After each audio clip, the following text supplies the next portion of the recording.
আজকে আমি একটা কবিতা বলছি। কবিতাটির নাম হচ্ছে অপেক্ষা। তো বলছি, তোমরা শোনো।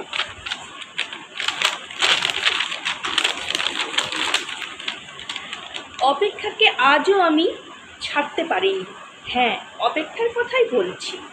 ভালোবাসার রক্তিম ধারালো স্নিগ্ধ ছোঁয়ায় এই হৃদয় থেকে এক এক করে ছেড়ে গেছে সব লোভ, হিংসা, ক্রোধ, অহংকার, স্বার্থপরতা, সব কিছু।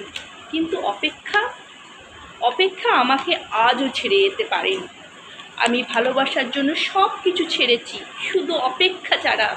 অপেক্ষাকে আমি আজও হৃদয়ের গভীরতম অংশে অবরুদ্ধ করে বেঁচে আছি। অনেকেই বলে অপেক্ষা হচ্ছে শুদ্ধতম ভালোবাসার প্রকাশ। ভালোবাসতে সবাই পারে, কিন্তু সবাই প্রিয়তমার জন্য অপেক্ষা করতে পারে না। আসলে কি তাই?